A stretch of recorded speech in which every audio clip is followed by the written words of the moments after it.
Buongiorno, ben ritrovati, prima edizione di Antenna 3, una buona domenica a tutti, domenica 28 maggio. Tanti temi, tanta la cronaca che vi proporremo in questa giornata che è iniziata naturalmente, lo ricordiamo subito, con le urne che si sono aperte alle 7 perché oggi è anche giornata di voto. Si va al voto nei comuni italiani interessati dal ballottaggio. A livello nazionale sono 42, sono 4 quelli che si trovano in Veneto, Vicenza, Adria, Vedelago in provincia di Treviso, Sona in provincia di Verona.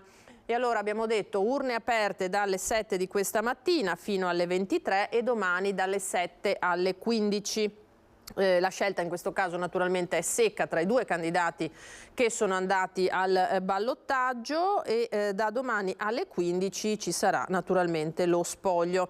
Noi ricordiamo che una volta chiuse le urne inizierà il lavoro del nostro vice direttore Ferdinando Avarino, che da domani pomeriggio con Ring sarà in diretta a partire dalle 14:30 su Antenna 3 con collegamenti come sempre dal territorio, analisi post voto con ospiti per un ballottaggio che ancora una volta è tutto da raccontare. Naturalmente occhi puntati su Vicenza, che è il capoluogo al voto, e poi sugli altri centri abbiamo detto Adria, Vedelago e Sona. Fin qui i ballottaggi, dopo vedremo tra poco se riusciremo a proporvi l'affluenza alle 12 in questa giornata, perché naturalmente determinante sarà anche il numero di persone che si recheranno alle urne.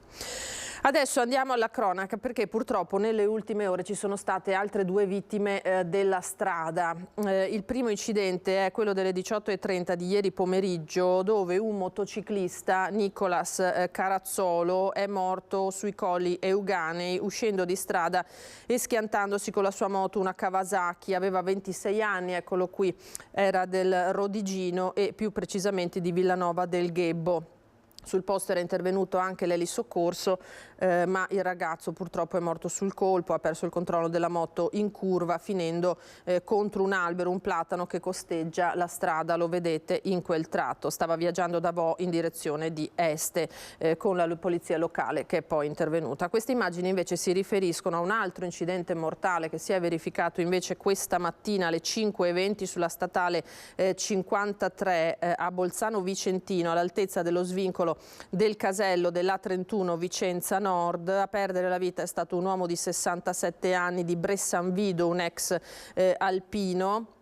L'automobile su cui viaggiava si è scontrata frontalmente con un'altra vettura. Vedete naturalmente le forze dell'ordine al lavoro. Tra l'altro è di poco fa la nota di ANAS che annuncia che il traffico è tornato regolare da poco sulla statale 53 Postumia, appunto a Bolzano Vicentino, teatro di questo scontro, la circolazione era stata temporaneamente indirizzata sulla rete locale, naturalmente con indicazioni sul posto. Ora tutto è tornato per quanto riguarda naturalmente la circolazione alla normalità, mentre purtroppo abbiamo detto si è registrata una vittima. E un incidente fortunatamente più spettacolare che grave in termini di conseguenze sugli occupanti delle auto si è verificato anche alle 18:25 di ieri pomeriggio in via San Romano a Ponte di Piave. Siamo a Negrisia, nei pressi del cimitero. Un frontale tra 2 auto, di cui una finita rovesciata su un fianco. Vedete davvero immagini impressionanti. Si è registrato un ferito appunto, ma non in condizioni a quanto pare preoccupanti. I vigili del fuoco arrivati da Motta di Livenza hanno messo in sicurezza i mezzi, estratto la persona rimasta incastrata nell'auto rovesciata, che è stata poi naturalmente consegnata al personale sanitario del SUEM 118. Assistito sul posto l'altro automobilista, con i carabinieri che anche in questo caso hanno dovuto deviare il traffico. Fin qui dunque la cronaca di queste ultimissime ore. Adesso torniamo sull'omicidio di Anika Panfile, la giovane donna di 31 anni ritrovata morta proprio domenica scorsa, una settimana fa esatta, lungo il Piave Aspresiano. Si cercano anche ad Arcade indizi per ricostruire le ultime ore dai filmati delle telecamere di videosorveglianza comunali e proprio a Aspresiano qualcuno ha deposto fiori e lumini all'altezza di un ponte sul canale della Vittoria. Vediamo. Via del Fante a Spresiano, dove la strada confluisce in via Barcador. A un centinaio di metri dal monumento ai caduti scorre lo scarico del canale della Vittoria che porta al Piave e proprio lì, sul ponticello stradale che lo attraversa, qualcuno ha lasciato nelle scorse ore un mazzo di fiori e 2 lumini. Il luogo dove domenica scorsa è stato ritrovato da un pescatore. Il corpo di Anica Panfila è poco lontano, sul fiume. La mano che ha lasciato i fiori può aver ritenuto questo ponte il posto più accessibile in cui lasciare un pensiero in memoria della 31enne ritrovata senza vita, ma guardandosi intorno viene da pensare che proprio in questo punto il responsabile della morte di Anica possa aver fermato la macchina e del tutto indisturbato abbia gettato in acqua il corpo. Qui la corrente è particolarmente impetuosa e a metà del tratto verso il fiume compie un'ulteriore accelerazione. La salma della giovane madre è stata ritrovata poco distante, più a sud, vittima di un omicidio che resta da capire se sia stato volontario o preterintenzionale. E questo è presto per dirlo, perché prima bisogna cercare di scoprire se omicidio è stato, chi lo ha commesso e poi in quali circostanze e per quali motivi. Sono stati sentiti tutti i soggetti con cui è nota una frequentazione della giovane mamma, dall'attuale compagno Luigino De Biase all'ex datore di lavoro Franco Battaggia, ex Primula Rossa della Mala del Brenta, che da tempo tra Arcade e Spresiano si è rifatto una vita. Vagliata anche la posizione dell'ex marito di Anica, Basilica Lungu, attualmente in Romania. Ad Arcade, dove la 31enne è stata vista per l'ultima volta, è funzionante un capillare sistema di videosorveglianza che i carabinieri stanno scandagliando. Ho voluto per il mio paese fare proprio un reticolo di occhi elettronici per vigilare sul territorio. Ricordo che le immagini che hanno permesso di scoprire l'omicidio quella volta di Coghetto, che appunto è stato scippato dai nomadi. Il sindaco Presti non ricorda di aver mai visto Anica. Onestamente io non l'ho mai vista, suppongo da quello che ho letto che frequentasse appunto alcuni locali, ma onestamente io dove vado io non l'ho mai vista, non l'ho mai notata. Ma il caso inquieta e fa discutere ad Arcade e anche per questo il primo cittadino si augura che venga al più presto fatta chiarezza. Auspico che siano utili alle indagini perché la famiglia penso che abbia diritto ad una risposta a cosa è successo a questa povera donna e lo vuole anche la mia comunità perché non sappiamo se possa essere avvenuto appunto il delitto qui nel nostro territorio oppure altrove, quindi anche noi ci interroghiamo e vorremmo delle risposte. Ora andiamo all'atto di vandalismo invece al monumento agli artiglieri di Nervesa alla vigilia di Capodanno. Sono stati identificati e denunciati dai carabinieri i presunti responsabili. Non era mai successo niente finora e questo è un fatto che ci scuote un po' tutti. Giuseppe Tartini, presidente dell'Associazione Artiglieri di Nervesa della Battaglia, aveva usato queste parole ai nostri microfoni per commentare l'esplosione che la notte prima aveva danneggiato la bocca di fuoco del cannone del monumento di Piazzale Santa Barbara. A distanza di 5 mesi i carabinieri della compagnia di Montebelluna, basandosi su testimonianze e filmati delle telecamere di videosorveglianza, hanno identificato e denunciato per danneggiamento aggravato i presunti responsabili. Si tratta di 3 ragazzi del luogo, poco più che ventenni e incensurati. L'autorità giudiziaria vaglierà ora la loro posizione in base alla volontà di ammettere le proprie responsabilità e di risarcire il danno che ammonta a diverse migliaia di euro. Al cannone finito nel mirino dei vandali, le associazioni d'arma di Nervesa riunite avevano dedicato nei giorni seguenti a quell'episodio un minuto di silenzio. E ci auguriamo che questi fatti non si ripetano più. Non un vero e proprio ordigno, ma uno o più petardi con una potente carica esplosiva erano stati inseriti nella volata del pezzo di artiglieria. Era la vigilia di Capodanno e per quei 3 ventenni si trattava solamente di botti. Poco importavano le conseguenze. La piattaforma del monumento è tuttora vuota, il cannone è in restauro da parte di una ditta specializzata e al suo posto dovrebbe ritornare intorno alla metà di giugno. E ora torniamo invece alla paura che hanno vissuto 2 ferraresi a bordo di un'imbarcazione diretta a Chioggia che ha preso fuoco in mezzo al mare. Momenti di paura per 2 cittadini del Ferrarese salvati dall'equipaggio della squadra acque interne del commissariato di Porto Tolle mentre l'imbarcazione in legno di oltre 15 metri su cui viaggiavano è andata in fiamme a circa 3 miglia dalla costa. Erano partiti all'alba dal lido ferrarese degli Estensi per dirigersi verso Chioggia e durante la navigazione si sono trovati in mezzo alle fiamme per cause ancora da chiarire. Gli operatori di polizia hanno visto la nuvola di fumo proveniente dal natante e una volta raggiunta l'imbarcazione hanno recuperato i 2 occupanti che nel frattempo si erano lanciati in mare. In stato di shock e intirizziti dal freddo sono stati portati in salvo.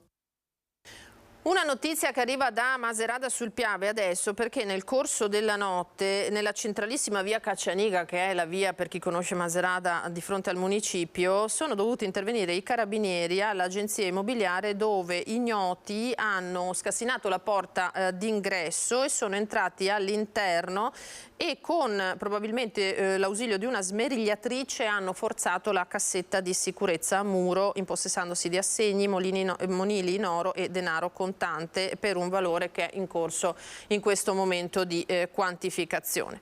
Notizia che ci rimanda all'esplosione l'altra notte ad Albignasego invece di una cassa automatica di una banca, ed è il secondo caso nel Padovano in una settimana.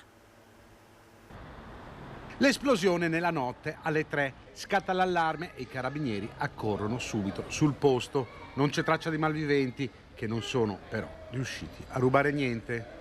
Un grande botto che ha distrutto lo sportello bancomat della Banca Montepaschi di Galleria Roma lungo la via principale di Albignasego alle porte di Padova e che ha danneggiato anche parte degli uffici. È il secondo caso in una settimana. Qualche giorno fa, infatti, a Limina, un'altra banda di malviventi ha cercato di forzare la cassa automatica con una sega circolare. Anche in quel caso l'arrivo tempestivo delle forze dell'ordine ha messo in fuga i malintenzionati. I vigili del fuoco intervenuti sul posto hanno transennato l'area in attesa che venga messa in sicurezza. Non è la prima volta che succede un fatto del genere qui in Galleria Roma, dove non sono presenti abitazioni ma solo locali ad uso commerciale. È sempre preoccupante perché, ad esempio, sopra l'istituto di credito c'è un negozio diciamo di parrucchiera. Insomma, cade il soffitto, cade tutto, cioè, diventa un problema di ordine pubblico, insomma, perché questa delinquenza deve essere fermata, non si può continuare con queste ansie, diciamo, del furto delle 6 di mattina in un centro commerciale su una cassa continua. È una cosa intollerabile. Tra l'altro, proprio l'ennesima ricerca della CGA di Mestre specifica che 7 furti su 10 nei negozi del Veneto rimangono impuniti. Un dato shock, naturalmente. Si tratta di 500 episodi in un anno. Per quanto riguarda la marca trevigiana, servono più controlli e maggiore percezione di sicurezza. Solo così la gente frequenta i locali, ha detto Federico Capraro dell'Ascom. Sentiamo. Nonostante molti negozi siano diventati dei fortini, dei veri e propri bunker, controllati 24 ore su 24 dai sistemi di videosorveglianza, i danni economici provocati dai furti e dalle spaccate rimangono ingentissimi. In Italia c'è un furto in negozio ogni 9 minuti e solo in Veneto e solo nel 2021 sono state 4.493 le denunce per un danno complessivo quantificabile in 400 milioni di euro. Non solo, e forse è questo il dato più sostanziale, 7 furti su 10 restano impuniti. A certificarlo l'ultimo studio della CGA di Mestre, economia e sicurezza vanno di pari passo. Nella nostra regione la maglia nera va a Venezia, 134 furti ogni 100.000 abitanti, seguono Verona, Padova, Rovigo, Vicenza. Belluno è ultima con 46, preceduta da Treviso, 57. In termini assoluti per la marca si parla comunque di 500 episodi denunciati in un anno. Servono più controlli, dicono anche i commercianti. I motivi sono 2. Il primo, ovviamente, per cercare di arginare e di risolvere questo problema, e il secondo per far aumentare la percezione della sicurezza, che è un altro aspetto. Oggi la gente deve essere più sicura, ma soprattutto deve sentirsi più sicura. C'è anche un aspetto psicologico sul quale dobbiamo lavorare, altrimenti le persone frequentano meno, escono di meno, vivono meno le nostre città. Ma l'impunità ha a che fare sia con la prevenzione che con la gestione della giustizia, come sottolinea il noto ex magistrato Piero Calabrò nel Trevigiano per un'iniziativa benefica. Inevitabile partire dalla riforma Cartabia e dalla sua rimodulazione da parte del ministro Nordio. Si fanno riforme, poi si fa la riforma della riforma, poi quando cambia la maggioranza non va più bene nemmeno quella. settori come la giustizia non possono essere stravolti periodicamente in base alle opinioni di questo o di quell'altro partito o di quell'altra maggioranza. Faccio solo un esempio: in Inghilterra, in Francia, in Germania hanno più o meno lo stesso sistema, le stesse leggi, nonostante siano cambiate le maggioranze da 30, 40, 50 anni.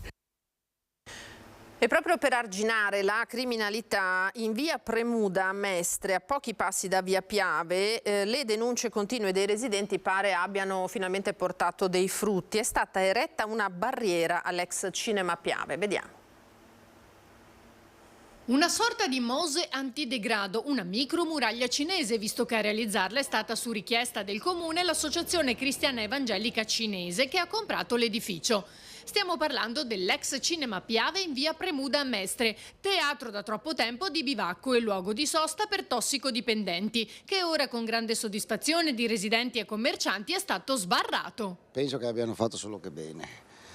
C'è la situazione di degrado, qui io abito qua da sempre, per cui la situazione di degrado è ulteriormente peggiorata, per cui penso che qualsiasi iniziativa sia positiva. Finalmente l'hanno fatta, perché era invivibile la situazione qua. Già la via Piave, io ieri sera alle 6:30 sono uscita da qua e abito al Parco del Piraghetto, cioè ogni 5 metri c'era un pusher.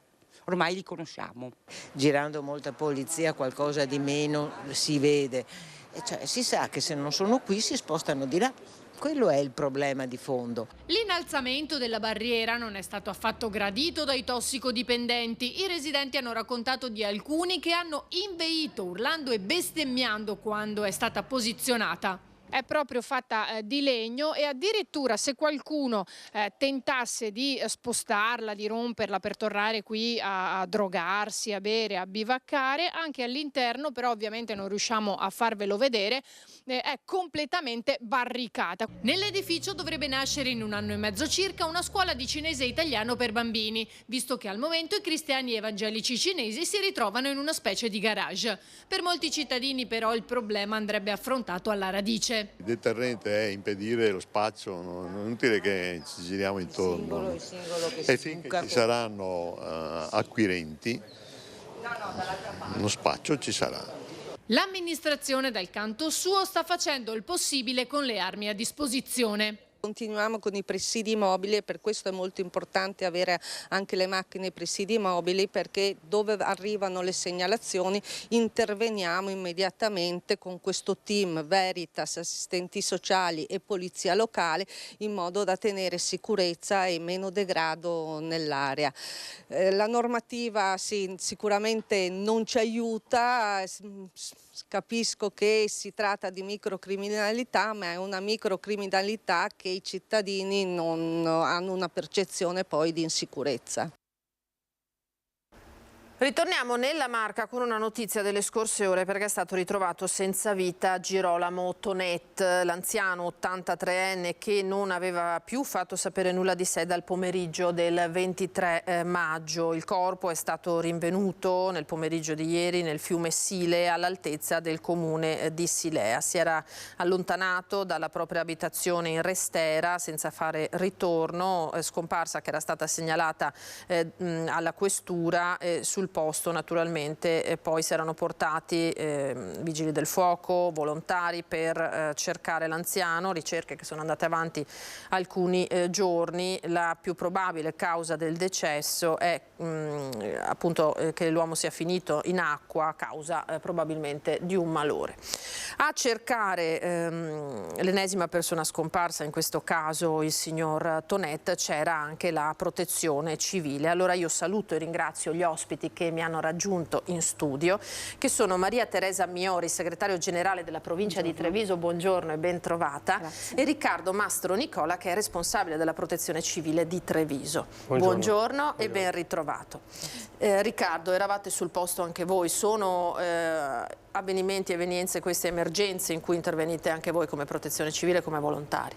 Sì, ultimamente siamo molto impegnati, ma non, questa è l'ultima, ma anche 15 giorni fa eravamo impegnati con altri gruppi in altre zone della provincia. Diciamo che è un tavolo prefettizio che si apre e quando il signor prefetto chiede l'ausilio della Protezione Civile, in base alle nostre possibilità che possiamo dare in manforte ai vigili del fuoco e alla questura, ai carabinieri, noi su disposizione della regione e della provincia diamo la possibilità ai nostri volontari, soprattutto in questo momento chiedono soprattutto i cinofili, perché i cani hanno un frutto sicuramente maggiore, come giusto che sia, a dare supporto ai vigili del fuoco. E in questo caso eravamo fuori da mercoledì, abbiamo alternato circa 100 persone da mercoledì pomeriggio quando siamo stati allertati, fino a ieri, perché anche ieri eravamo in ricerca fino a quando purtroppo hanno rinvenuto il corpo. Ecco, molto spesso non si cerca con grande speranza di ritrovare viva la persona, no? Con l'andare delle ore magari si affievolisce, eppure l'impegno rimane costante.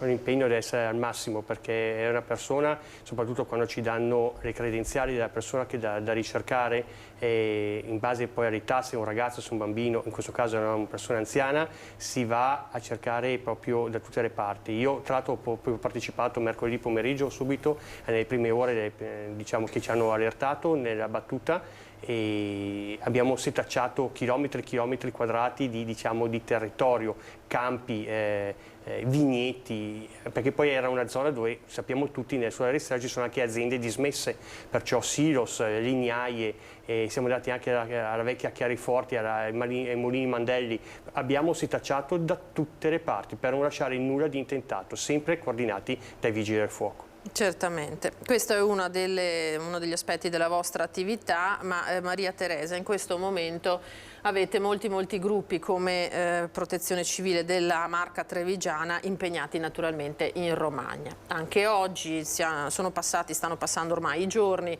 ma è un'emergenza che si prolunga nel tempo e immagino che anche questi gruppi si stiano via via alternando, perché c'è necessità di confermare la presenza dei volontari laggiù. Sì, dal 4 maggio, da quando è iniziata l'emergenza in Emilia-Romagna, i gruppi che si sono alternati in questo periodo in quelle zone sono stati 19-20 gruppi, considerando anche l'ANA. Diciamo che per ogni turno, che prima era di 3 giorni, adesso è passato di 4 giorni, vanno giù mediamente 3-4 squadre composte per ogni turno da 4-5 persone, con i dispositivi. Qua stiamo vedendo proprio un gruppo che partiva con i dispositivi che sono necessari in quel momento, e quindi moduli A e B, che sono i moduli antincendio, idrovore, piccoli scavatori, poi abbiamo avuto bisogno di motoseghe, e ci sono stati dei volontari che sono partiti proprio anche a fare sacchi per cercare di contrastare l'acqua. Anche oggi ci sarà nel pomeriggio il cambio con quelli che partono. È andato giù anche un gruppo droni, perché la colonna mobile della Regione Veneta è stata impegnata in alcuni comuni quali Brisighella, Riolo Terme, Casola Valsonia, Russi, Solarolo, ma è stata attiva anche a Rimini e Riccione, e anche in questo periodo sia ANCI ai comuni e UPI alle province ha chiesto la disponibilità di personale, geologi, tecnici che possono andare in quelle zone, perché soprattutto le zone collinari della zona di Forlì e del Bolognese hanno dei grossi problemi per quanto riguarda le frane, gli smottamenti dei territori, proprio per la conformazione geologica di quella zona. Esatto, perché ci sono appunto più fronti aperti, più situazioni aperte, più competenze che si necessitano. Che report avete, Riccardo, da laggiù? Cosa vi raccontano i colleghi volontari che sono laggiù? Ma diciamo che ormai siamo arrivati, credo, alla terza fase, e gli umori sono cambiati, diciamo, dalle prime ore a oggi, perché oggi verrà un altro cambio. Le prime ore mi dicevano, perché io sono sempre stato in contatto con tutti i colleghi che sono partiti dalla Marca Trevigiana, è come un terremoto, forse peggio, Riccardo, la prima zona, cioè il primo momento. Il secondo momento era il momento di iniziare a pulire.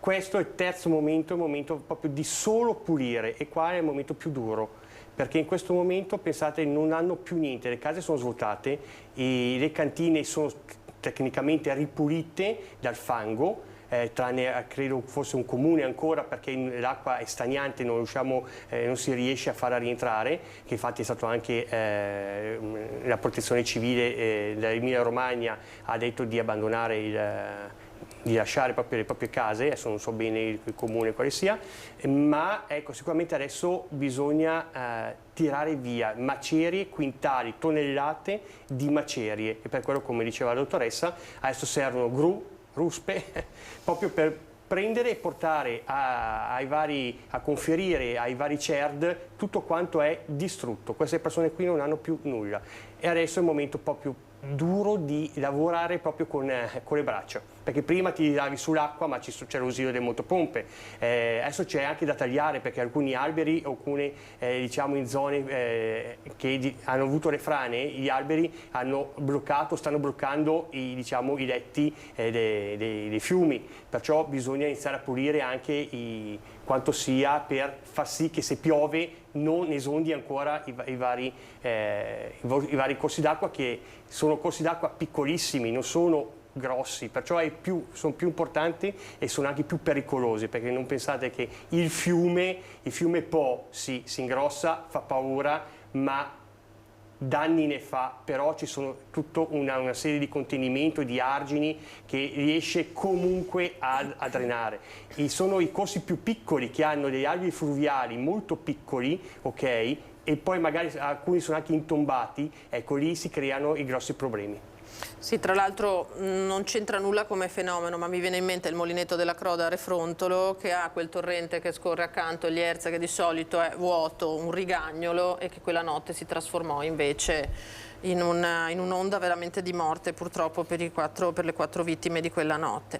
Ecco, Maria Teresa, naturalmente i volontari che vanno giù, stanno una settimana, insomma, diciamo sacrificano anche del proprio, no? Come funziona tecnicamente anche questa trasferta, l'assenza dal lavoro, perché poi se servono braccia, servono persone anche giovani, credo. Certo. Allora la Regione Veneto, la sala operativa regionale, che noi chiamiamo con l'acronimo SOR, ci trasmette le richieste, ci dice i turni. Adesso ad esempio manderemo via una richiesta per il prossimo turno che partirà dal 4 di giugno per altri 4 giorni. Trasmettiamo a tutti i referenti dei gruppi di volontariato della provincia la richiesta di disponibilità con l'indicazione di uomini, devono essere almeno 4, le tempistiche che hanno di partenza e i mezzi che hanno a disposizione secondo le attività che la Regione ci dice che devono essere svolte. Poi la Regione, in base all'attività, ci comunica, parte, non so, il gruppo comunale di protezione civile di Treviso, noi effettuiamo l'attivazione sul portale dedicato, supporto PC Veneto, e il gruppo dei volontari che riceve l'attivazione fa l'accreditamento dei nominativi dei volontari, i quali da quel momento usufruiscono degli articoli 39 e 40 della legge, che consente che cosa? Consente ai volontari di partire, di avere il rimborso sia delle spese di viaggio, sia per il datore di lavoro il rimborso del ristoro dello stipendio. Quando arrivano giù, non sempre, anzi molto spesso, proprio perché la situazione è drammatica, trovano delle situazioni di alloggiamento molto spartane, diciamo.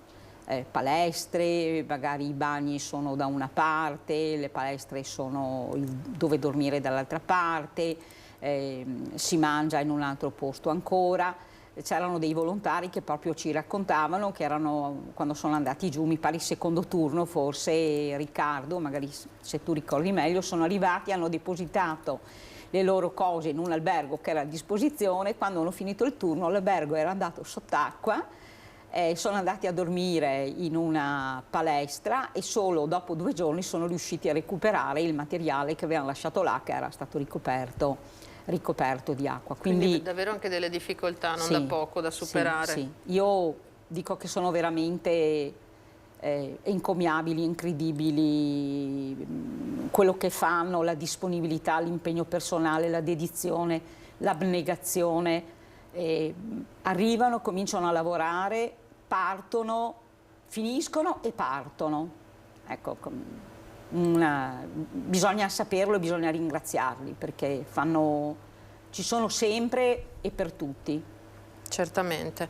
Una notizia di cronaca che in realtà arriva da Venezia questa, perché si è formata, la vediamo insieme proprio in questi secondi, se la regia va sul PC, eccola qua, una chiazza verde fosforescente nel Canal Grande all'altezza del ponte di Rialto, la vedete, che secondo le autorità, le forze dell'ordine potrebbe in qualche modo essere stata provocata da dimostranti, come abbiamo visto negli ultimi settimane, negli ultimi giorni, colorarsi dei vari colori, fontane, monumenti e così via, ma rispetto agli precedenti episodi non c'è stata alcuna rivendicazione, ecco, per cui la prefettura, torno sull'ANSA che ha battuto questa notizia, il prefetto di Venezia Michele Di Bari si è subito attivato e ha convocato una riunione urgente di coordinamento tra le varie forze di polizia della città per capire l'origine del fenomeno e studiare le azioni da intraprendere, quindi davvero c'è sempre una qualche situazione su cui intervenire. Tra l'altro ricordiamo che oggi a Venezia c'è anche la Voga Longa, per cui la città è presa d'assalto di turisti, poi più tardi ci collegheremo col collega Lorenzo Maier che sta seguendo proprio la Voga Longa e quindi immaginiamo che siano stati moltissimi gli occhi incuriositi da questo fenomeno, ma soprattutto è necessario capire che origine abbia. Rimaniamo un secondo sull'ANSA perché ci sono i primi dati sull'affluenza a livello nazionale ai ballottaggi, mentre è in corso il voto per i ballottaggi in 7 capoluoghi e 34 comuni, lo dicevamo prima, si registra il primo dato parziale dell'affluenza ad oltre metà dei rilevamenti delle sezioni, l'affluenza è al 12,5% rispetto al primo turno che era al 14,44%, quindi un calo contenuto, ma c'è, come era prevedibile tra l'altro in questo secondo turno, che ha evidentemente meno slancio, anche perché i candidati in corsa sono di meno. Allora io chiederei alla regia adesso di andare in pubblicità, abbiamo qualche istante di break e poi ritorniamo per continuare a parlare di protezione civile e soprattutto di volontariato.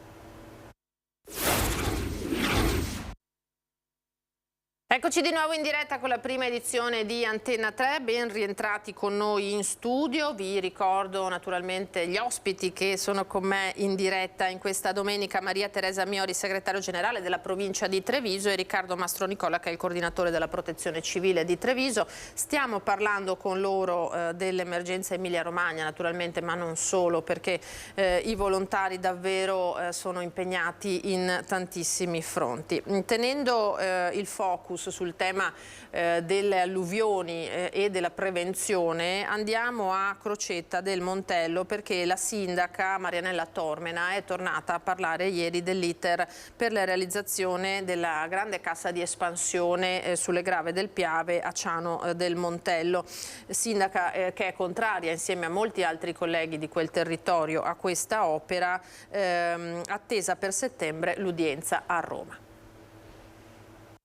Dobbiamo aspettare settembre, fine settembre, quando ci sarà un'ulteriore udienza, e speriamo che si scelga di fare un approfondimento su questo tema, perché anche a livello proprio giuridico, perché è importante non calare sul territorio una scelta così poco condivisa. Si emoziona Marianella Tormena, sindaca di Crocetta, nel parlare dell'annosa questione delle casse di espansione alle Grave di Ciano. Dopo il rinvio a settembre del procedimento avviato dal comune di Crocetta del Montello per bloccare la realizzazione delle casse di espansione da parte del Tribunale delle Acque di Roma, la sindaca torna a sottolineare l'importanza della tutela dell'ecosistema del territorio, che con la costruzione dei bacini verrebbe deturpato. Succede che quel posto viene scavato, diventano 550 ettari di una cava. Una cava, se viene abbassato come prevedono nelle proposte che sono state inoltrate allo Stato per poter portare a casa i soldi della progettazione che si sta facendo, che la Regione sta facendo, diventa un'eccezionale cava per più 10, 15, 20 anni.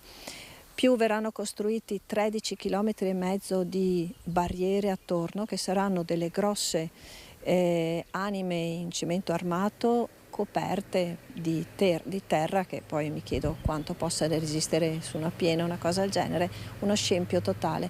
La soluzione, secondo la sindaca, sarebbe quella di coinvolgere tutti i territori bagnati dal Piave, dalla fonte alla foce, in modo tale da intervenire in modo omogeneo e strutturato. L'ingegneria idraulica è molto cambiata, dice la sindaca. Adesso si tende a privilegiare la manutenzione degli alvei più che a intervenire con grandi e costose opere. Questo non sta succedendo, si sta agendo con una visione vecchia del territorio. La cassa è dentro al Piave, è in golena e non si tolgono campi e erba che poi possono essere facilmente ripristinati. Si tolgono aree SIC ZPS, prati aridi unici nella loro naturalità, e boschi. Quando sono tolti non tornano mai più. Una battaglia, la sua e quella di quasi tutti gli altri sindaci dei comuni rivieraschi, sostenuta dai cittadini e che si sta ancora giocando. Da quando sono stati fatti i ricorsi siamo andati di udienza in udienza e adesso l'ultima dovrebbe essere a settembre. Cosa vi aspettate? Di vincere.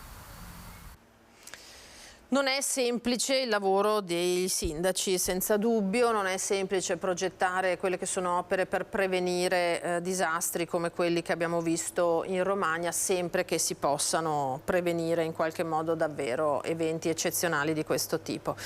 Di sicuro c'è che una volta che succede qualcosa di grave come in Romagna bisogna intervenire anche appunto con numeri consistenti. Maria Teresa, allora quanti uomini abbiamo detto che avete impegnati laggiù e soprattutto per quanto tempo prevedete di dover seguire questa emergenza? Allora, faccia conto che per ogni turno partivano mediamente tra i 20 e i 25 uomini. All'inizio i turni duravano 3 giorni e solo da questa domenica siamo passati a turni di 4 giorni, quindi diciamo che sono partiti tra i 100 e i 150 volontari. Dopo magari Riccardo Mastronicola mi correggerà se ho dato un dato insufficiente. La situazione sicuramente si protrarrà almeno ancora per un paio di settimane in base a quello che ci riferiscono i nostri superiori della regione, perché c'è tutta adesso questa attività di rimozione del materiale che è ancora importante. Bisogna portare via il fango, bisogna pulire. Ci sono tutte le immondizie da rimuovere, le macerie, ed è un'attività, come si dice, impegnativa, che va fatta appunto con mezzi adeguati. Ecco Riccardo, lei da volontario, qual è lo scenario più complicato per un volontario di protezione civile? Ce ne sono tanti purtroppo, scenari di emergenza.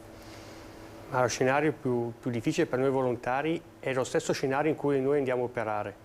Perché quando siamo di prima partenza e arriviamo in questi posti, come abbiamo visto in Emilia-Romagna, vediamo soprattutto gente che ha paura, gente che non ha più niente e gente che vuole dare una mano. Abbiamo visto, ho visto soprattutto nei vari telegiornali, tantissimi ragazzi. Bene, grazie. Però mi è venuto alla mente il 1966 con gli Angeli del Fango, i famosi Angeli del Fango dell'alluvione di Firenze. Io non ero ancora nato, ma diciamo è storia questa. Bene, questi ragazzi qua però vengono a fare protezione civile solo 2 giorni, no? Venite sempre a fare protezione civile, perché noi abbiamo bisogno di quei giovani che ci hanno dato e hanno dato una mano alla popolazione. Però la cosa più importante è sempre lavorare in sicurezza, perché noi siamo formati, siamo anche assicurati e sappiamo che cosa fare, perché abbiamo fatto dei corsi specifici per andare a fare quello che stiamo facendo in quel momento. Come diceva la dottoressa Miori, in base a quanto la regione ci chiede, noi mandiamo i volontari preparati per fare quello che devono fare in quel momento. Invece tutti questi bravissimi ragazzi, bravissima gente che si è donata e sta donando anche oggi, sono di un mio amico di Treviso che è partito, ma lunedì torno a lavorare, bene, bravo, ma sei formato? No, io vado lo stesso, bravissimo, vieni a fare protezione civile, ti formiamo e così puoi continuare ad andare. Questa è la cosa principale, cioè dove noi arriviamo, il pericolo maggiore è uno, autotutelarsi noi come volontari, perché noi ci dobbiamo autotutelare, perché se dobbiamo portare aiuto e invece di portare aiuto dobbiamo essere aiutati noi, è meglio stare a casa. Però, ecco, se mi permetti, io voglio sicuramente ringraziare tutti i volontari che sono intervenuti, si parla dai 100 ai 150 unità fino adesso, fino al cambio di oggi, poi già è previsto un cambio settimana prossima, perciò già invieremo, come ha detto Dottoressa Miori, le varie richieste di disponibilità, ma soprattutto tutti quei volontari, credimi, c'è una corsa a partire. E tanti gruppi non sono riusciti a partire, ma noi come provincia di Treviso, sotto la regia della dottoressa Miori, abbiamo cercato di dare un cambio, cioè di dare a tutti l'opportunità di andare. Poi se giustamente non c'è più nessuno si inizia a fare il doppio turno, però così che tutti possono andare per rendersi conto, perché tutti noi volontari, ripeto, siamo addestrati a fare chi più, chi meno, quasi le stesse cose, perciò è giusto che ci sia un ricambio e perciò ringrazio veramente anche chi in questo momento non è ancora partito di continuare a dare la propria disponibilità, che sicuramente vedremo, se sarà possibile, ulteriori turni che abbiamo sentito il collega referente regionale ieri, si protrarranno ancora per almeno fino a metà di giugno. Perciò abbiamo ancora almeno 2 o 3 turni ancora da dover soddisfare, sperando che tutto vada bene, assolutamente, da poter soddisfare da mandare giù volontari. Perché poi tra l'altro bisogna fare in fretta. Sì, adesso bisogna fare in fretta perché il fango diventa cemento.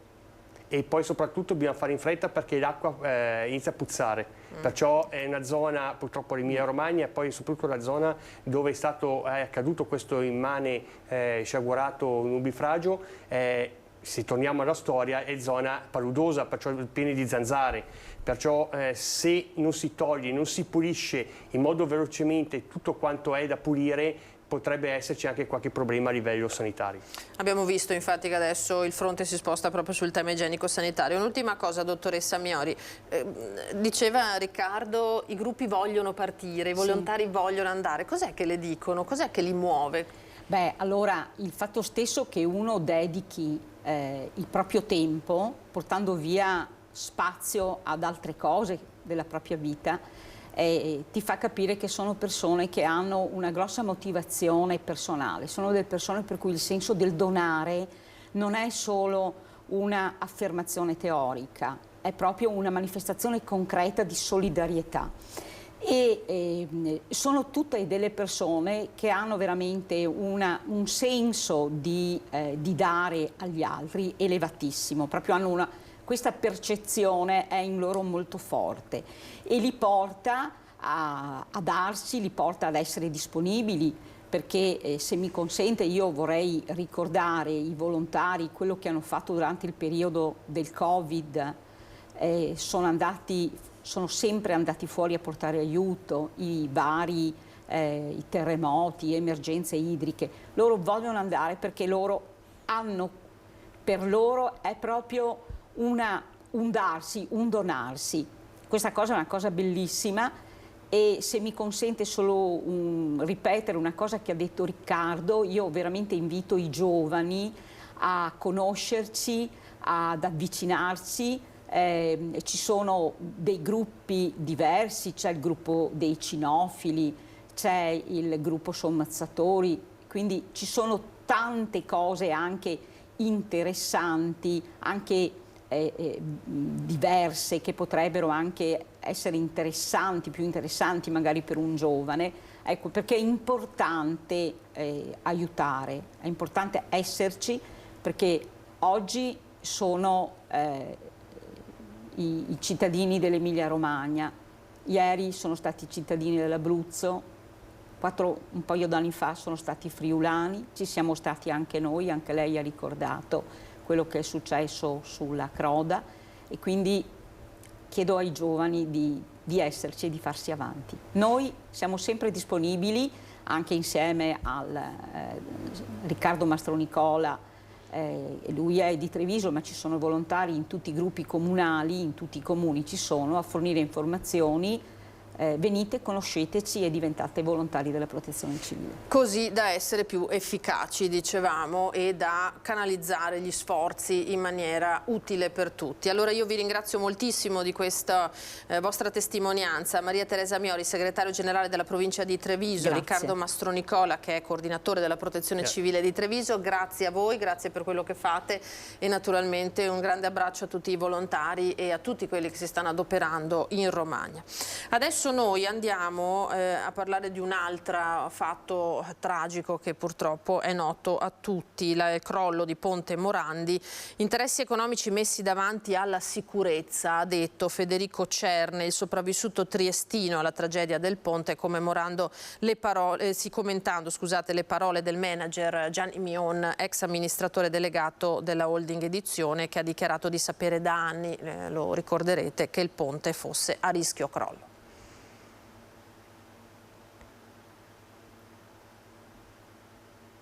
Vediamo tra poco il servizio.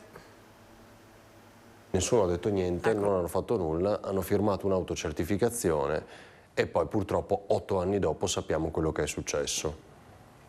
Sì. Tu mi hai svelato che non avevi seguito nulla, non sapevi nulla. No, perché hai cancellato? Cosa hai fatto? No, hai l'ho resettato? cancellato, nel senso che la vita va avanti, quindi ho altre cose più importanti da fare che seguire una cosa che secondo me comunque non finirà in niente, sinceramente. Quindi, tu dici? Sì, quindi come non mi sorprendo di quello che mi hai raccontato, che era una cosa che risaputa già dal 2010 e quindi purtroppo in Italia, come tutte le cose, deve sempre scapparci il morto, in questo caso 43. È ancora molto provato a distanza di quasi 5 anni, tanto da non seguire più la vicenda sui media. Federico Cerne, il fisioterapista triestino superstite del crollo del Ponte Morandi a Genova del 14 agosto 2018, è quasi riluttante a commentare la dichiarazione di Gianni Mion, ex amministratore delegato di Edizione, la holding della famiglia Benetton, che davanti ai magistrati ha detto il ponte aveva un difetto originario di progettazione ed era a rischio crollo. Lo sapevamo tutti fin dal 2010. Sì, però un conto è sapere, no? Cioè questo, Certo. no? Cioè, quando, però, se io ti purtroppo- dico sapevano e non hanno fatto niente, tu cosa dici? Mi viene spontaneo dire che gli interessi economici vengono sempre messi davanti alla sicurezza in questo caso, ma anche alla salute delle persone. Io magari ho la fortuna che te lo posso raccontare, posso esprimere il mio pensiero. Ci sono altre 43 persone che non possono fare la stessa identica cosa. Tra l'altro appunto lui avrebbe detto non ho parlato, non ho detto niente, forse per paura, non ci siamo resi conto o avevo paura di perdere il posto di lavoro. Questo ha detto Mion anche. Che pensi? Che io per fortuna ho un'altra etica e quindi magari a questo punto sono io quello sbagliato, perché se tutti ragionano così... Mi auguro di no, ovviamente. Lo spero anch'io, ma ne sono convinto. Lungo e complesso è stato il percorso riabilitativo del 39enne triestino, che da allora ha subito ben 10 interventi per gli effetti della caduta, dalla quale si è salvato insieme all'allora fidanzata Rita Giancristofaro. E ancora oggi di quel terribile incidente Federico Cerne non ricorda nulla. Cioè che pensiero hai avuto? Che ho avuto fortuna, perché se ho saputo, anche lì l'ho saputo 5 giorni dopo, perché mi ricordo che ho chiesto a mio papà come va, mi ha detto bene, sta arrivando Mattarella. La prima domanda che io ho fatto: per me viene Mattarella? Cioè, mi fa no, per i funerali di Stato, perché ci sono stati 43 morti. E allora lì ho capito, è un incidente allora importante. Mamma mia. Questa è la vicenda sempre impressionante di Ponte Morandi. Andiamo ai dati sull'affluenza, ai ballottaggi almeno di Vicenza e Vedelago. Allora, siamo a Vicenza, il sito del comune ci dice che alle 12 di oggi nelle 111 sezioni elettorali della città risulta aver votato il 14,20 degli aventi diritto. Vi ricordiamo naturalmente che si vota per l'elezione del sindaco in 4 comuni del Veneto, l'abbiamo detto, che vanno ai ballottaggi dalle 7 di questa mattina alle 23 e poi dalle 7 di domani alle 15 e alle 14:30, ve lo ricordo ancora una volta, inizierà la diretta di Antenna 3 con Ring, condotto dal nostro vice direttore Ferdinando Avarino, per appunto i risultati e i commenti. Ave del Lago, 18 sezioni su 18, alle 12 di oggi ha votato il 12,27% degli aventi diritto, mentre al primo turno era stato il 13,52%, quindi c'è un leggero calo ma non eccessivo, diciamo, siamo proprio a distanza di pochissimo e quindi i numeri saranno significativi poi alla fine per capire naturalmente come andrà e quale sarà l'esito di questi ballottaggi che decreteranno da domani i nuovi sindaci. Allora, vedo collegato in diretta, lo saluto e lo ringrazio, il dottor Andrea Spagna, direttore del SUEM 118 di Padova, che è prossimo alla pensione, ma la notizia è certamente quello che ha fatto in questi 27 anni per il SUEM. È vero, dottore? Buongiorno e ben ritrovato. Buongiorno a lei e a tutti i telespettatori. Allora, intanto ci dica come si sente ad avere di fronte, cosa sono, 3 giorni di lavoro ancora? Sì, sono 3 giorni, ho un po' di ritorno, forse... Sì, forse adesso vediamo di sistemarlo dalla regia. Sì. Sì, ancora non... cioè il lavoro è ancora intenso fino all'ultimo, insomma, per cui... Sì, non si percepisce ancora l'idea che tra qualche giorno non ci sarà più questa attività. Comunque, ovviamente, sono un medico, non mi staccherò dal mondo medico, per cui ci sarà qualcos'altro sicuramente dopo.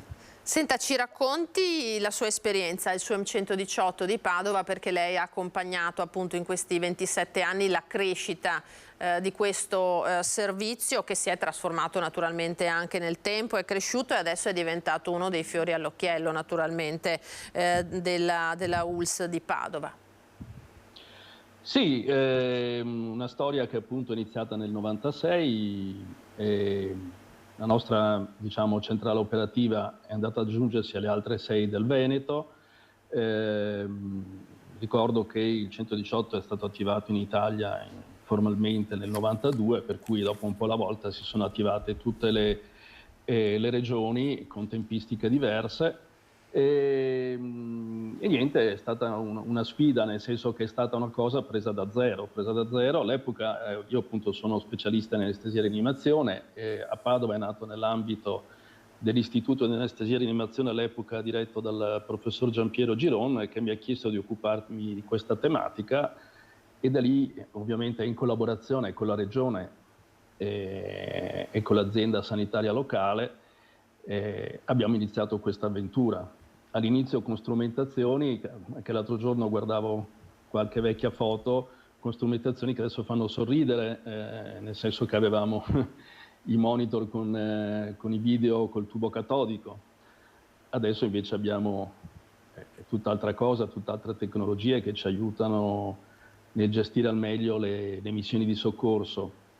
Tecnologia che è fondamentale e che infatti è stato l'oggetto principale di rinnovo con l'attivazione della nuova centrale operativa, che è stata formalmente inaugurata il 10 marzo e che è stata realizzata per un costo di circa 1.600.000 euro con i fondi destinati al Covid, i cosiddetti fondi Arcuri.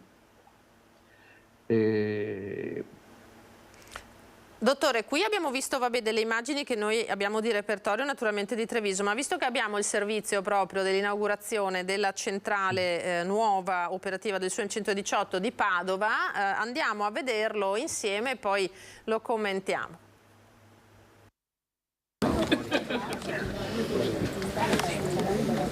Quando si chiama il numero di emergenza 118, le richieste di soccorso arrivano qui, in questa nuova centrale operativa che raccoglie le chiamate di aiuto e gestisce l'invio dei soccorsi. Sono state inaugurate oggi le nuove sale della centrale operativa del SUEM 118 di Padova, spazi ampliati come sono aumentate in questi anni le chiamate di soccorso. Si è passati infatti da 127.686 del 2020, anno dell'inizio della pandemia, a 194.839 chiamate del 2022. Il Covid ha un po' rivoluzionato l'attività sanitaria, no? Ci sta insegnando parecchie cose. Nell'ambito appunto dell'emergenza e urgenza abbiamo necessità di spazi adeguati, di tecnologia adeguata e quindi ci siamo, come dire, allineati in questo senso. La nuova riqualificazione della palazzina dove si trova la centrale operativa ha portato all'ampliamento della sala dove vengono gestite le chiamate, con un aumento delle postazioni. Sono circa 635 metri quadri, un intervento reso possibile grazie al finanziamento di 1.600.000 euro grazie ai fondi messi a disposizione dal commissario straordinario per l'emergenza Covid-19. La pandemia, come ci ha spiegato il direttore del SUEM, ha inciso molto sulla medicina d'urgenza. Il periodo Covid è stato un periodo del tutto particolare in cui abbiamo dovuto sconvolgere il nostro modo di lavorare, uscire dagli schemi, inventare qualcosa perché ogni giorno la situazione mutava. Adesso stiamo ritornando un po' allo standard e diciamo che però l'esperienza Covid è anche servita per migliorare il sistema, perché abbiamo imparato nuovi modi di lavorare, soprattutto anche il modo di improvvisare. Insieme all'inaugurazione dei nuovi spazi del SUEM è stata donata da ENAV SPA, ex ente nazionale di assistenza al volo, una nuova ambulanza del valore di 125.000 euro. Dottore, che effetto le fa rivedere queste immagini? Beh, insomma è stata una bella giornata, un bel momento, anche la realizzazione di questa nuova centrale operativa è stata un po' complessa perché diciamo, tutto è stato ristrutturato con noi dentro, per cui abbiamo dovuto convivere un po' col cantiere, il cantiere è andato avanti per più di un anno e mezzo insomma, e per cui si è creato anche un particolare legame anche con gli operai che ci lavoravano, perché abbiamo dovuto un po' alla volta adattarci uno alle esigenze degli altri, però dopo il risultato è una fatica che è valsa la pena di farla, perché alla fine il risultato è stato veramente ottimo, cioè adesso abbiamo tecnologie moderne, abbiamo spazi più ampi e sicuramente che hanno contribuito ovviamente a darci una migliori strumenti insomma, per lavorare e per gestire gli interventi di soccorso. Ecco, per cui in qualche modo è anche cambiata, lo diceva prima, la modalità di affrontare il tema del primo soccorso. Tra l'altro noi abbiamo una notizia sul Trevigiano di questa mattina, perché nei pressi di una chiesa a Selvana, un quartiere di Treviso, un ragazzo di 21 anni per cui i passanti avevano richiesto l'intervento degli operatori del 118 perché era steso a terra in evidente stato di alterazione, non si sa in questo momento da cosa. Una volta che sono arrivati gli operatori del 118 li ha aggrediti, l'autista, l'infermiere, insomma sono stati momenti che hanno necessitato addirittura dell'intervento della polizia. Ecco, non è facile fare il primo intervento, il front office chiamiamolo, non è facile avere a che fare con situazioni sempre diverse, immaginiamo. Certo, la tematica della violenza sugli operatori sanitari ormai diciamo, è nota e se ne discute diciamo, spesso, perché sono fenomeni che stanno diventando purtroppo sempre più frequenti. Violenza che parte anche dalla violenza verbale all'atto della ricezione delle richieste di soccorso in centrale operativa, per poi arrivare appunto alla violenza sugli operatori che svolgono l'attività di soccorso e anche in pronto soccorso, come abbiamo visto. Per fortuna sono ancora pochi casi, però sono casi che ovviamente fanno riflettere, perché diciamo, tutto il personale sanitario cerca di adoperarsi al meglio per diciamo, gestire queste situazioni di emergenza, e per cui cerca di agire ovviamente nell'interesse del cittadino che ha bisogno in quel momento di soccorso. Sicuramente questi atteggiamenti non giovano, perché ovviamente il personale tende allora a mettersi sulla difensiva, e questo non è bene, insomma. Certamente, dottore, però appunto lei lo diceva, sono ancora limitati come numero di casi, però noi assistiamo un po' in tutti gli ambiti a un aumento di aggressività e di gesti che non ci si aspetterebbe, anche voi? Sì, appunto, come abbiamo detto, fortunatamente per l'esperienza nostra proprio del nostro sistema 118 qui a Padova ancora sono fenomeni sporadici, però insomma anche un solo caso diciamo disturba molto, perché operatori che si adoperano appunto per fare al meglio soccorso, vedersi insomma trattati tra virgolette in questa maniera, insomma non è bello. Certo. Dottore, senta, allora abbiamo detto pochi giorni alla meritata pensione, anche se ci sono altri progetti, abbiamo capito, ma ce li svelerà a tempo debito. Cosa si sente di lasciare dietro di sé dopo questi 27 anni di attività proprio al SUEM?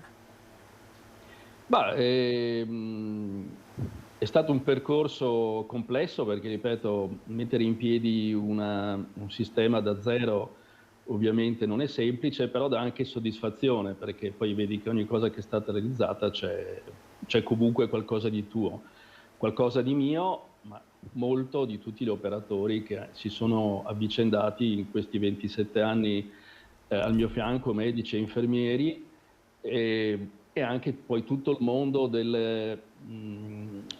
perché noi gestiamo la provincia, per cui collaboriamo con tutti i pronti soccorsi della provincia, con le associazioni di volontariato come la Croce Rossa, la Croce Verde, così, che ci mettono a disposizione i mezzi di soccorso, per cui un grande lavoro di squadra in cui appunto una dei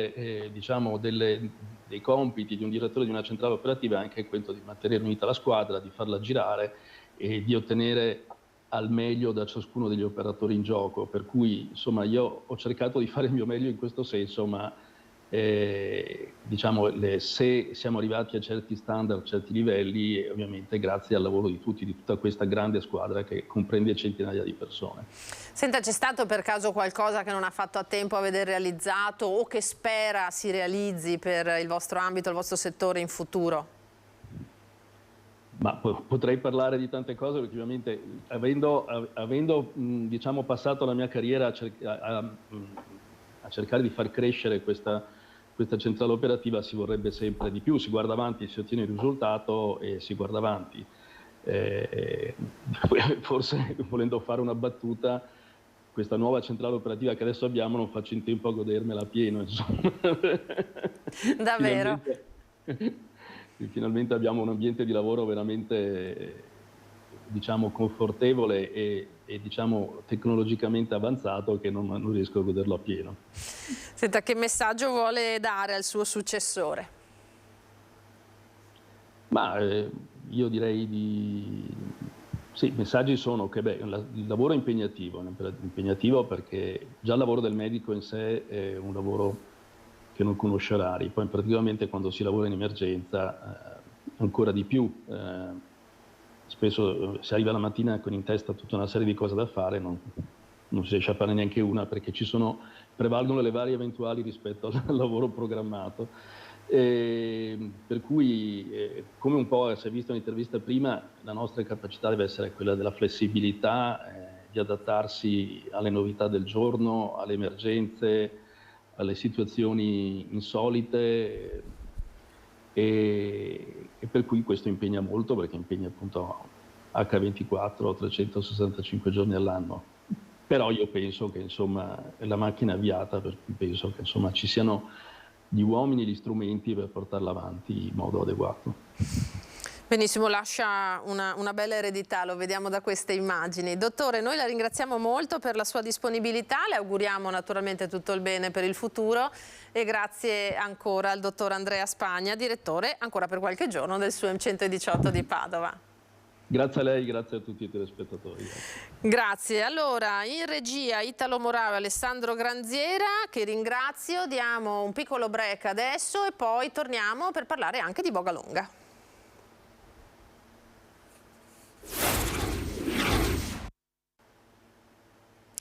Ben ritrovati, eccoci di nuovo, prima edizione, siamo in diretta da studio 13.07. Allora, abbiamo collegato telefonicamente il collega Lorenzo Maier da Venezia, perché oltre che di Vogalonga ci parla subito di questa chiazza verde fosforescente che è comparsa sotto a Ponte di Rialto. Qui vediamo la foto dei Vigili del Fuoco. Allora, Lorenzo, dovevamo parlare di Vogalonga, ma partiamo da questa acqua verde fosforescente che non è decisamente il solito colore del Canal Grande. Che succede?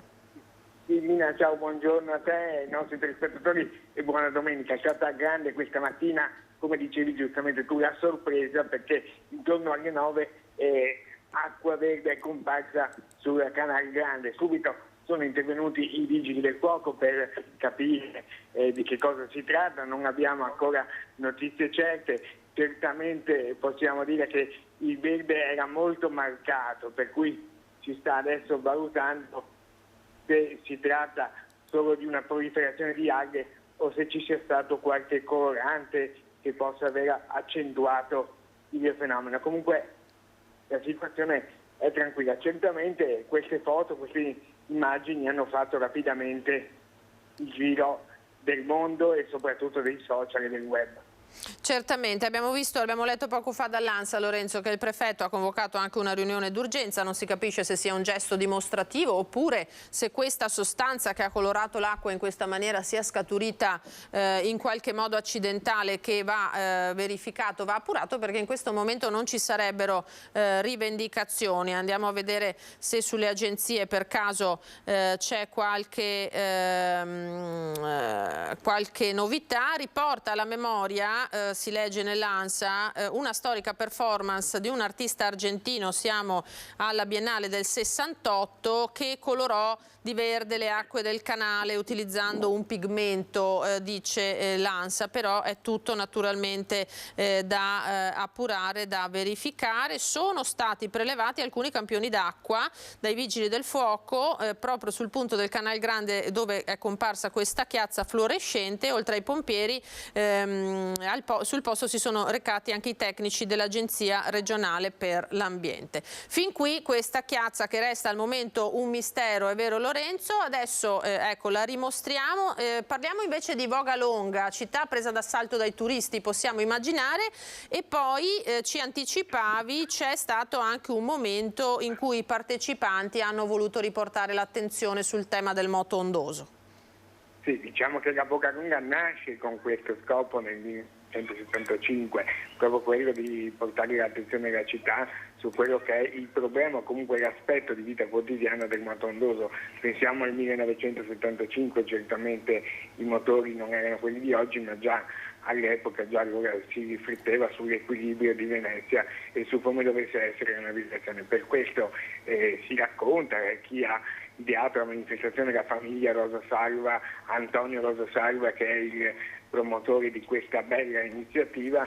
Da allora si racconta che i veneziani, anche quelli che avevano i piccoli barchini a motore, per questa occasione di fine maggio toglievano il loro motore dalla barca e procedevano a remi per riflettere su quello che è un aspetto di equilibrio della città. Sono passati quasi 50 anni e il messaggio della Vogalonga è più che mai attuale ancora oggi, se ne riflette spesso. È rimasta questa festa della città a Remi dal 1975, riflette anche un po' quello che è il cambiamento della città. Prima erano i veneziani che partecipavano a questa festa. Alla Vogalonga di oggi raccontavano gli organizzatori che su 7.500 vogatori circa, ben 5.000 sono stranieri, quindi c'è una grande maggioranza di partecipanti, di protagonisti stranieri, addirittura da 40 paesi, per cui è sicuramente una tradizione veneziana che resiste, ma anche lo specchio di una città che cambia. Certamente andare a Reni sul Canal Grande è uno scenario unico al mondo che attrae anche dall'estero, e il richiamo di Venezia sappiamo tutti quale sia. Una manifestazione che quindi va avanti e si ripropone anche come ritrovo delle famiglie, ritrovo dei veneziani, anche se, come abbiamo detto, sono in minoranza rispetto al totale degli iscritti. Sono 30 chilometri che da questa mattina alle 9 sono in percorso della manifestazione. C'è anche un riconoscimento importante per il grandissimo Lino Toffolo, questo premio a lui dedicato che verrà dato dalla famiglia alla barca più originale, più curiosa, più bella. Quindi un weekend che apre una grande settimana per Venezia all'insegna dell'acqua e delle tradizioni.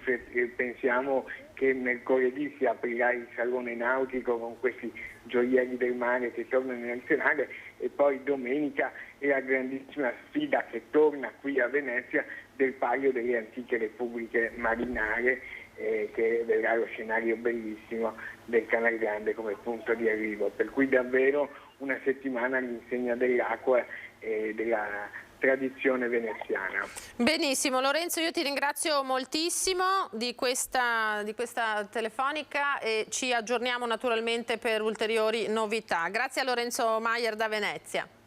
A voi. Grazie, adesso non ci spostiamo di moltissimo, andiamo a Forte Marghera invece con il nostro Lucio Zanato, lo vedo già in diretta con un ospite. Buongiorno Lucio. Buongiorno Lina, buongiorno ai telespettatori di Antenna 3, sono con il Monsignor Vincenzo Paglia che ha parlato qui di anziani, perché qui a Forte Marghera c'è l'assemblea dell'associazione degli anziani di CIA, quindi degli agricoltori italiani, e qui si sono parlati di temi molto importanti per quanto riguarda la terza età, perché si pensa sempre che la terza età sia in via di dismissione, in realtà c'è una inversione di tendenza. Pensa che a Rovigo la popolazione attiva è meno presente rispetto a, cioè ci sono più anziani in provincia di Rovigo piuttosto che di persone che sono lavorative. Vincenzo Monsignor Paglia, lei di questo ne ha parlato addirittura col Papa? Sì, certo, ne ho parlato col Papa perché spesso purtroppo anche nella Chiesa la vecchiaia viene deconsiderata, ma noi anziani siamo quelli che la frequentiamo di più. E io infatti dissi al Papa, ma perché lei non ha fatto un sinodo per i giovani e non fa un sinodo per noi anziani che siamo di più ancora? E lui, devo dire, rimase molto colpito e dal febbraio dello scorso anno fino ad agosto ha fatto un ciclo di catechesi sulla vecchiaia per dire l'importanza di questa età. Noi anziani siamo una risorsa, ma dobbiamo esserne consapevoli, perché spesso non è così. E oggi che è Pentecoste, esatto. Io ho preso in prestito la profezia di Gioele che San Pietro disse a quella piazza di Pentecoste di Gerusalemme, io lo dico qui, nella piazza del Forte Marghera: se gli anziani sogneranno, i giovani avranno visioni. Se questo non accade è un problema. Senta, Monsignor, però lei ha anche tirato i conti degli investimenti che vengono fatti sugli anziani. Abbiamo troppi soldi per una parte di anziani e troppo pochi per invece una parte che va sostenuta maggiormente. Assolutamente, noi dobbiamo sostenere maggiormente gli anziani a casa. Primo perché è più umano e civile, secondo perché vogliamo starci, e terzo, ed è molto importante, si risparmia. Perché se l'anziano viene curato a casa, non va al pronto soccorso, non resta negli ospedali dal post acuzie, e i calcoli sono semplici. Un anziano al pronto soccorso costa ogni giorno 720 euro, a casa 20-30 euro. Ecco perché è assurdo non avere una nuova visione, perché ci fa stare meglio e ci fa anche risparmiare. Poi tra l'altro lei ha anche messo in piedi a Roma un circuito virtuoso proprio perché gli anziani non vengono lasciati soli, perché la vera realtà degli anziani è la solitudine. È il progetto di Sant'Egidio Viva gli Anziani, a dire che c'è un piccolo gruppo di volontari che sta al telefono e poi però si interessano nei diversi quartieri, il fruttivendolo, il giornalaio, il barista o chiunque ha il fioraio, eccetera, i quali, se non vedono scendere l'anziano, chiamano il centralino e scatta così quel circuito di relazioni di cui tutti abbiamo bisogno, perché spesso la malattia più grave per gli anziani è la solitudine, e la solitudine si sconfigge con un unico vaccino: l'amicizia, l'attenzione, la solidarietà. E allora come possiamo espandere questo virus positivo, cioè quello del circuito virtuoso nelle nostre comunità, visto proprio dal suo punto di vista? Io dico agli anziani e ai giovani: visitiamoci, incontriamoci. Se impariamo a visitarci e incontrarci, cambieremo non solo la nostra vita, ma quella dei nostri paesi, delle nostre città e anche dell'Italia, appunto perché noi anziani siamo milioni, 14 milioni, che non siamo da scartare. Pensate che abbiamo fatto un calcolo con la Commissione che... Ricordiamo lei Presidente della Commissione. Sono Presidente della Commissione per la riorganizzazione dell'assistenza agli anziani del Ministero della Salute. Bene, noi abbiamo fatto un calcolo di quanto costa il rapporto tra nonni e nipoti, una finanziaria. Siamo uno scarto e questo è il problema di avere una nuova consapevolezza, una nuova coscienza. Per ultimo, lei ha chiamato a raduno a Piazza San Pietro per ottobre gli anziani e i nipoti, gli adulti no, perché? Ma guardi, questa è un'iniziativa che ovviamente è un po' fuori del coro, ma per mostrare che queste due generazioni, i nonni e i nipoti, sono decisive per il futuro del Paese. Al di là dei numeri, che sono ovviamente questa volta a svantaggio dei nipoti, tuttavia se si uniscono queste due generazioni mostrano una cosa, che il rapporto vicendevole salva il Paese intero. Per questo dico non voglio i genitori, perché deve esplodere la forza di questa relazione che è carica di complicità affettive, di complicità di conoscenza, di memoria, ed è una ricchezza che il nostro Paese ha e che deve mettere a frutto per tutte le nostre generazioni. Per ultimo, come sta il Papa? Ma il Papa sta bene, è andato persino in uno studio televisivo come tanti fanno, quindi c'è una passione del Papa, questo credo che lo tenga in grande salute, quella di comunicare un cristianesimo gioioso, quella di dire a tutti siate felici, e la felicità sta nell'essere vicini gli uni agli altri, nel prendersi cura gli uni degli altri. Il Papa sa bene che da soli si sta male, tanto che lui non ha voluto abitare da solo nell'appartamento e sta assieme agli altri preti. Grazie Monsignore, però non finisce qui il nostro collegamento in diretta, ci spostiamo immediatamente sotto l'ombrello perché qui Lina fa un caldo veramente enorme, però abbiamo fermato alla fine di questa giornata dove si è parlato di anziani, sia il Presidente nazionale di CIA, sia il Presidente regionale. Allora cominciamo con il Presidente regionale, anche se è in camicia, ma lo capiamo perché fa un caldo. Presidente, diciamo che quello che ha detto Monsignor Paglia deve essere declinato anche per il Veneto, questo circuito virtuoso dove la gente tiene conto degli anziani e sta attenta che ci siano, che vadano a prendere il giornale, che insomma non siano dimenticati questi anziani. Assolutamente, diciamo che il Monsignor Paglia ha focalizzato un elemento che è quello che riguarda il ruolo che oggi ha l'anziano, il pensionato all'interno della società, che spesso diventa un ruolo di invisibili, cioè noi ci dimentichiamo che esiste. Esiste un elemento sociale che conta 14 milioni di presenze sul sistema nazionale. E allora è chiaro che non può essere che non ci siano politiche che vadano incontro a questo tipo di dimensione.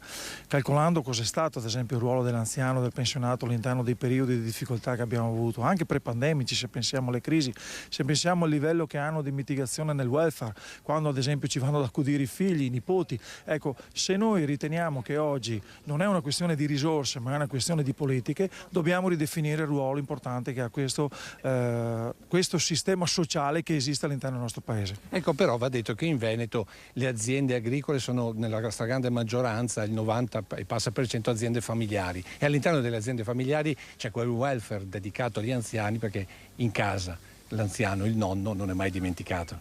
Assolutamente, però vediamo che anche qui comincia a essere difficoltoso, soprattutto nelle aziende agricole che a basso valore di reddito, torniamo lì. Tutto è possibile se rimane una sostenibilità economica, e allora è chiaro che tu riesci a coniugare anche quelli che sono poi gli ambiti, se vogliamo, familiari, dove l'anziano è colui che ti trasmette tutta la parte di professionalità, ma anche di tradizione, ma anche quell'elemento di tranquillità che spesso in noi giovani agricoltori, di fronte a questo mondo un po' che corre, spesso ci tendiamo a non avere. Però gli anziani sono in fondo il nostro ricordo, la nostra cultura, e quindi diciamo che è importantissimo che loro continuino a stare all'interno della nostra società. Assolutamente. Ma lei pensi, ha mai sentito parlare un anziano di temi razziali, di razzismo? Sono l'esempio della coesione, sono l'esempio di quella che è l'integrazione. Chiaro, tutto quanto legato ad un governo, tutto quanto legato a regole, ma è da lì che bisogna ripartire, cioè riappropriarsi di quelli che sono i valori di comunità, di società e soprattutto di umanità. Grazie, un'ultima battuta Lina ti chiedo, perché sono con Cristiano Fini che oltre ad essere presidente nazionale CIA è dell'Emilia Romagna. Senta, come sta andando lì? In una battuta perché abbiamo finito il tempo. Ma è una situazione ancora molto difficile, molto complicata, soprattutto per le aree rurali, per gli agricoltori. Abbiamo ancora diverse zone allagate, abbiamo ancora tanti problemi legati soprattutto anche al sistema sanitario, cioè al tema sanitario, perché comunque nelle zone allagate si sta verificando anche qualcosa di poco gradevole. È chiaro che si sta facendo di tutto per togliere l'acqua il prima possibile, per rimuovere il fango e per ripartire. Cosa possiamo fare noi qui dal Veneto per voi? Ma intanto voglio ringraziare tutti per la grande solidarietà che abbiamo ricevuto anche dal sistema CIA. Il sistema CIA si è attivato subito per cercare di aiutare gli agricoltori, ma in generale abbiamo avuto veramente una manifestazione di solidarietà che è a dir poco commovente. Ora è chiaro che è ancora presto fare la conta dei danni perché siamo ancora in una situazione emergenziale, ma sicuramente già il fatto di vedere anche tanti veneti che vengono ad aiutare, soprattutto tanti giovani, per noi veramente significa tantissimo. Grazie Presidente, so che il tempo è finito, ti restituisco la linea. Grazie Lucio, grazie ai tuoi ospiti, grazie per questo squarcio su Forte Marghera. Questo fine settimana è dedicato all'orientamento scolastico invece al Palazzetto dello Sport di Maser. Più di una ventina di istituti della Pedemontana del Grappa hanno incontrato ragazzi e famiglie aiutandoli nella scelta formativa, protagonisti gli studenti che si sono raccontati ai ragazzi e alle ragazze di terza media. Sono uno studente dell'ente di formazione Irigem a Rosà, sto frequentando il 4º anno e oggi siamo qui alla Fiera di Maser, stiamo presentando per l'appunto le 2 sedi, sede di Bassano e di Rosà. Protagonisti delle loro scuole raccontandole alle famiglie ma soprattutto ai ragazzi che devono prendere una decisione importante che segnerà il loro futuro. E questa è la scelta vincente di diversi istituti scolastici che in questo fine settimana stanno animando la seconda edizione della Fiera dell'Orientamento che si sta svolgendo al Palazzetto dello Sport di Maser. Dietro la presenza vigile degli adulti, questi ragazzi hanno raccontato non solo la loro scuola ma la difficoltà e i successi del percorso scelto, offrendo la loro esperienza a chi deve ancora decidere. Una manifestazione che l'amministrazione comunale ha voluto ripetere dopo il successo dell'anno scorso. Fatta la prima edizione abbiamo riscontrato appunto parere positivo da parte degli insegnanti, degli istituti comprensivi e dai genitori stessi degli alunni. 24 gli istituti presenti con i loro stand da tutta la fascia pedemontana del Grappa e con loro le associazioni artigiane, segno di un rapporto stretto tra formazione e mondo del lavoro. Bisogna ponderare molto bene questa scelta, farsi aiutare dai propri genitori e vogliamo mettere la nostra esperienza quando eravamo noi giovani e dove siamo arrivati e che futuro può dare il mondo artigiano basato soprattutto sulla manualità. L'obiettivo principale è quello di trasmettere ai giovani quelle che sono le competenze che vengono richieste poi nel mondo del lavoro da parte delle aziende artigiane in questo caso. Intensa la presenza di ragazzi e famiglie davanti agli stand delle scuole con particolare attenzione al mondo dell'informatica e alle nuove tecnologie. Mi chiedono soprattutto cosa facciamo e perché lo facciamo. Quindi diciamo che cercano di capire com'è il nostro mondo e come possono entrarci dentro. Orientamento importante per non dover poi cambiare in corsa il percorso formativo. Mentre in un istituto tecnico rispetto al mio impari la teoria e poi forse ti fanno fare la pratica, qua impari tutti e due insieme, quindi è più facile imparare le cose. Ecco, come vedi manifestazioni come questa? Beh, le vedo un'opportunità ovviamente molto grande, apposta per i ragazzi anche di età più piccole, che possono effettivamente capire cosa vogliono andare a fare nella vita. Tu avevi già avuto degli appuntamenti di orientamento quando frequentavi le medie e che cosa ti è servito? Sì, e appunto ho visto l'Irigem e mi è molto piaciuto, poi sono andata a informarmi sugli Open Day e mi sono veramente trovata bene. Altro settore emergente, particolarmente legato al turismo delle nostre zone, è il settore benessere, con grande interesse di giovani e famiglie. Vedono sia un futuro lavorativo che una cosa personale, perché insomma deve piacere questa cosa qua, e come futuro sì, anche perché nel settore del benessere c'è molta gente al giorno d'oggi, insomma, e quindi sì, c'è molta richiesta. Abbiamo detto ballottaggi in corso, stiamo finendo il nostro tempo. Rispetto a quello che commentavamo prima, a Vicenza siamo in controtendenza perché Ancona, Pisa e Vicenza vedono aumentare l'affluenza delle 12, si sono avuti più elettori quindi che al primo turno, a Vicenza il 14,21% rispetto al 13,54% del primo turno. Vi ricordo che si vota fino alle 23, poi domani dalle 7 alle 15 nei 4 comuni del Veneto in cui si va a ballottaggio, e domani dalle 14.30 su Antenna 3 partirà la lunga diretta di Ring col nostro Ferdinando Avarino per commentare con collegamenti dal territorio e analisi post voto quello che sarà via via l'esito. Io ringrazio Italo Morao e Alessandro Granziera in regia. Adesso le previsioni del tempo, noi ci rivediamo per i telegiornali della sera. Un buon pomeriggio, arrivederci.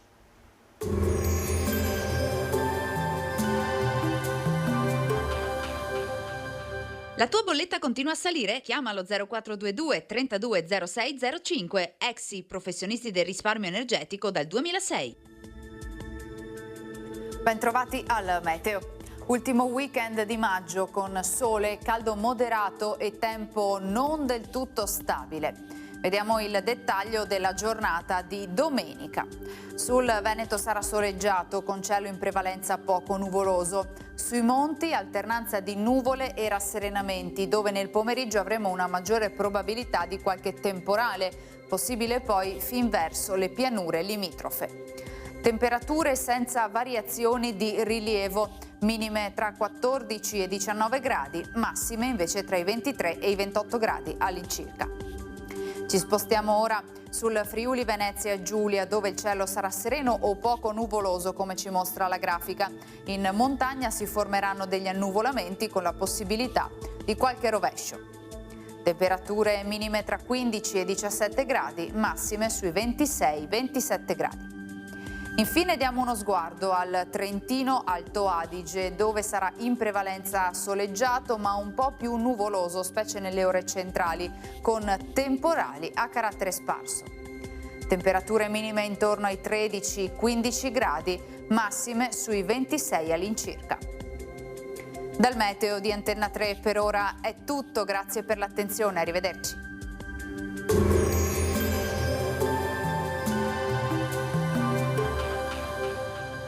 La tua bolletta continua a salire? Chiama allo 0422 32 06 05. Exi, professionisti del risparmio energetico dal 2006.